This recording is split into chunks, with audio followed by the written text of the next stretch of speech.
Assalamualaikum warahmatullahi wabarakatuh. Perkenalkan, nama saya Mahalia Rizka Araini dengan NIM A025086 dari program studi D3 Meteorologi dan Instrumentasi. Pada video kali ini saya akan mempresentasikan PPT Hukum Ekonomi Perdagangan tentang negara Tiongkok sebagai eksportir elektronik dan produk teknologi dengan dosen pengampu Bapak Willy Sutanto SSI, MA/MSc, MT, dan Bapak Deki Ari Irwanto, STMT. Pada presentasi ini saya memilih negara Tiongkok sebagai eksportir elektronik dan produk teknologi karena Tiongkok menjadi pengekspor terbesar di dunia dengan nilai ekspor mencapai sekitar 1 triliun per tahun dan mendominasi 30% perdagangan global. Tiongkok telah lama dikenal sebagai negara eksportir terbesar di dunia berkat kapasitas produksinya yang luar biasa dan biaya tenaga kerja yang relatif rendah. Negara ini mengekspor berbagai macam produk mulai dari barang elektronik, tekstil, hingga produk manufaktur lainnya. Pada tahun 2022, total nilai ekspor mencapai lebih dari 3,3 triliun US dollar, menjadikannya pemimpin global dalam perdagangan internasional. Sektor teknologi dan elektronik adalah kontributor utama ekspor Tiongkok. Produk seperti ponsel pintar, komputer, dan peralatan rumah tangga elektronik buatan Tiongkok mendominasi pasar global. Selain itu, Tiongkok juga merupakan produsen utama barang-barang konsumen seperti pakaian, mainan, dan peralatan rumah tangga lainnya. Dengan jaringan manufaktur yang luas dan infrastruktur yang canggih, Tiongkok terus mempertahankan posisinya sebagai eksportir terbesar di dunia. Pada presentasi kali ini, saya membaginya menjadi beberapa materi.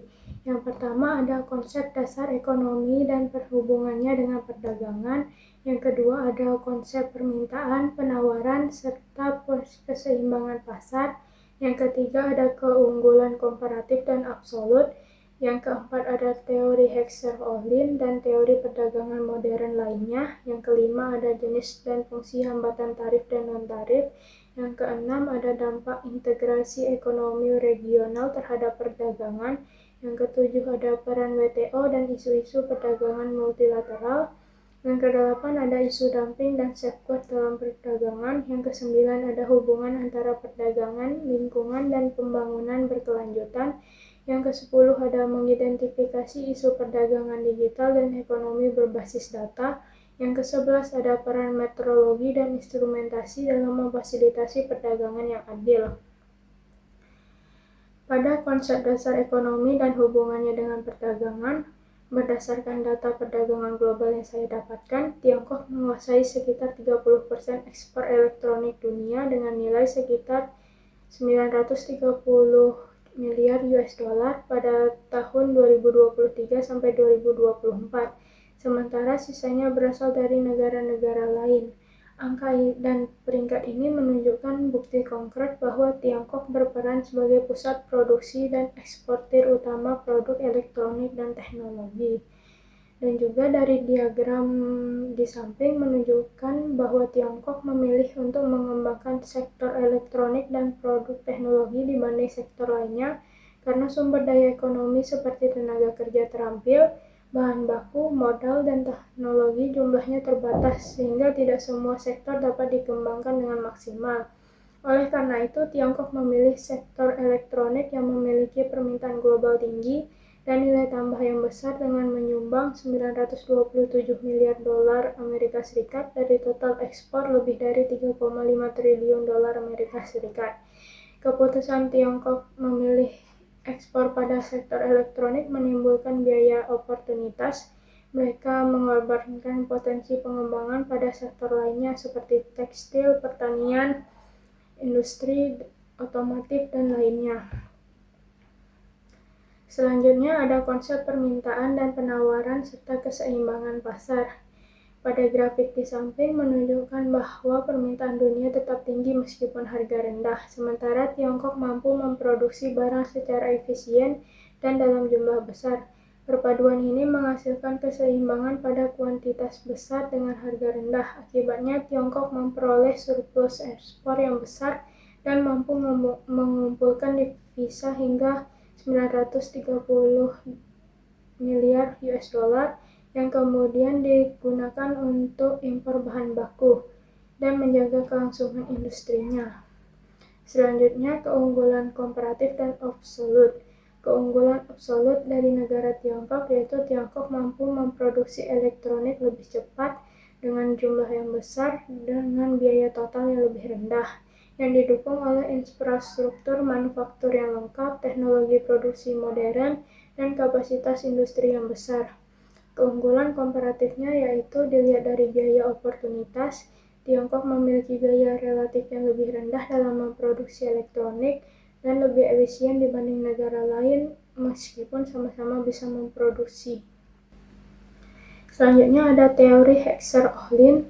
Teori Heckscher-Ohlin, negara Tiongkok memanfaatkan kelimpahan tenaga kerja dan kapasitas manufaktur untuk mengekspor barang padat kerja dan padat modal seperti elektronik, sementara mengimpor komoditas energi dan bahan baku yang langka lainnya dari negara lain. Pola ini membuat perdagangan Tiongkok lebih efisien dan berkelanjutan. Selanjutnya ada New Trade Theory. Teori ini menekankan bahwa perdagangan tidak hanya terjadi karena perbedaan faktor produksi, tetapi juga karena adanya skala ekonomi, spesialisasi, dan diferensiasi produk. Tiongkok mampu memproduksi elektronik dalam skala sangat besar, sehingga biaya produksi per unit menjadi lebih rendah meskipun upah tenaga kerja mengalami kenaikan. Selanjutnya ada jenis dan fungsi hambatan tarif dan non-tarif. Pada hambatan tarif, yaitu bentuk hambatannya yaitu tarif dan biaya masuk yang tinggi, kebijakan perang dagang, proteksi industri domestik. Dengan adanya tarif tinggi, harga produk elektronik asal Tiongkok menjadi lebih mahal di pasar negara pengimpor, sehingga daya saingnya menurun. Namun tujuan dari penerapan hambatan tarif ini yaitu untuk melindungi produsen dalam negeri, memberi waktu penyesuaian industri lokal, dan alat negosiasi perdagangan internasional. Dampaknya yaitu harga produk Tiongkok naik di pasar impor, daya saing harga menurun, dan juga volume ekspor bisa berkurang.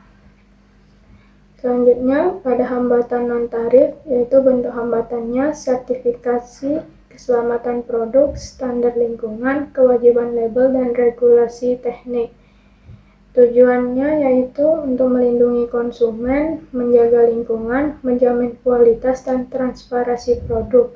Dampak pada produsen yaitu pada produsen besar mampu memenuhi standar, tetap bersaing, pada produsen kecil terbebani biaya sertifikasi, risiko tersingkir, dan juga terjadi konsolidasi industri. Selanjutnya ada dampak integrasi ekonomi regional terhadap perdagangan. Integrasi ekonomi regional berperan penting dalam memperkuat perdagangan elektronik Tiongkok. Salah satunya melalui perjanjian RCEP. Melalui RCEP, lebih dari 90% tarif antar negara anggota secara bertahap diturunkan, termasuk untuk komponen dan produk elektronik. Penurunan tarif ini menurunkan biaya perdagangan dan mendorong terbentuknya rantai pasok regional yang saling terhubung. Dalam praktiknya, komponen elektronik dapat diproduksi di beberapa negara anggota RCEP kemudian dirakit di Tiongkok sebelum diekspor kembali ke pasar global. Hal ini memperkuat posisi Tiongkok sebagai pusat produksi regional dan meningkatkan efisiensi serta daya saing industri elektronik Asia Pasifik. Selanjutnya ada peran WTO dan isu-isu perdagangan multilateral. Sebagai anggota WTO, perdagangan elektronik Tiongkok berada dalam kerangka aturan multilateral yang membatasi kebijakan tarif negara lain melalui komitmen tarif maksimum dan prinsip non-diskriminasi.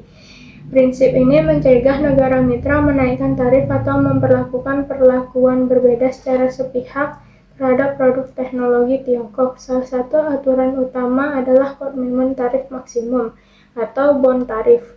Setiap negara anggota menetapkan batas tarif tertinggi yang boleh dikenakan pada produk impor.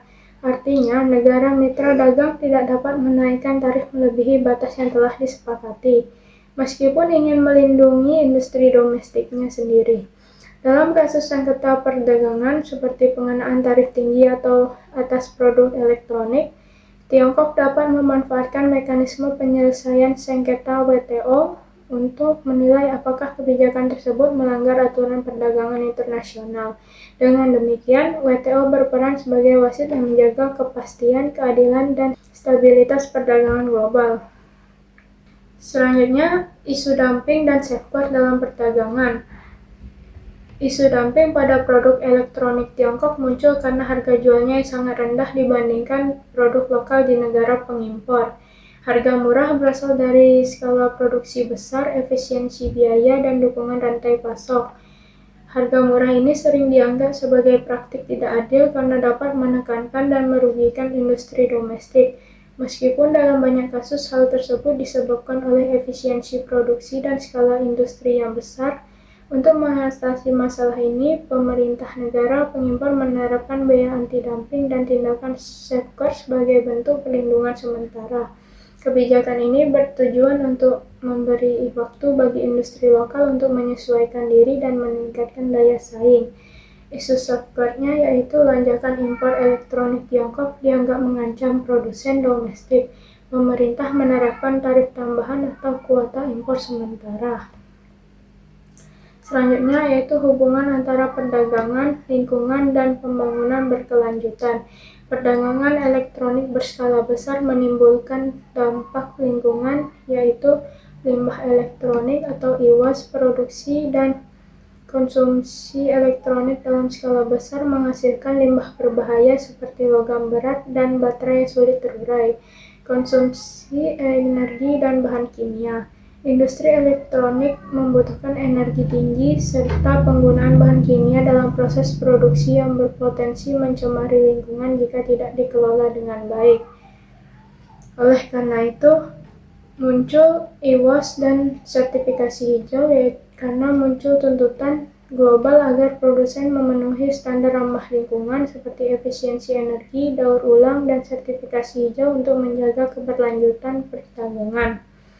Berbagai regulasi dan sertifikasi hijau mendorong produsen termasuk Tiongkok untuk meningkatkan efisiensi energi, mengelola limbah dengan baik, serta menerapkan sistem daur ulang agar perdagangan tetap ramah lingkungan dan berkelanjutan. Selanjutnya ada mengidentifikasi isu perdagangan digital dan ekonomi berbasis data.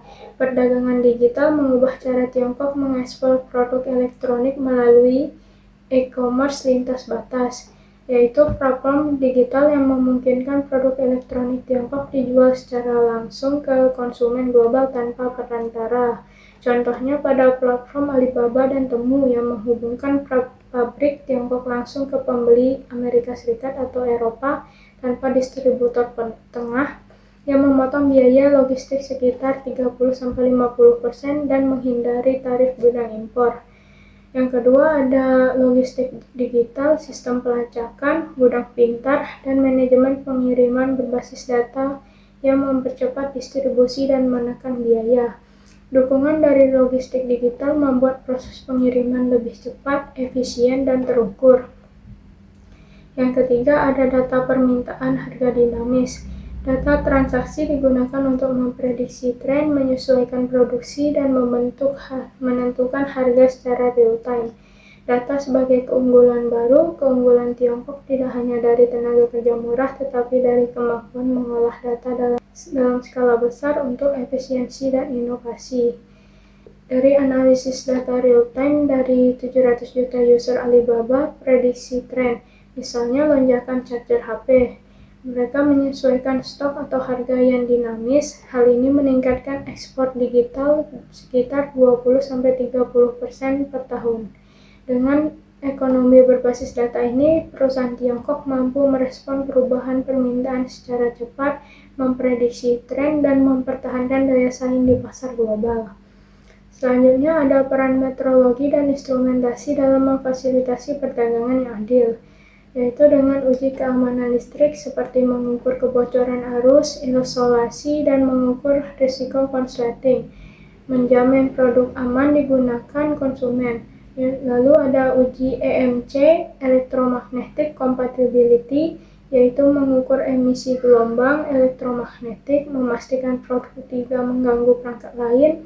Lalu juga ada tes ketahanan produk seperti uji panas, uji dingin, getaran, kelembapan, dan usia pakai, dan juga menentukan kualitas dan umur produk.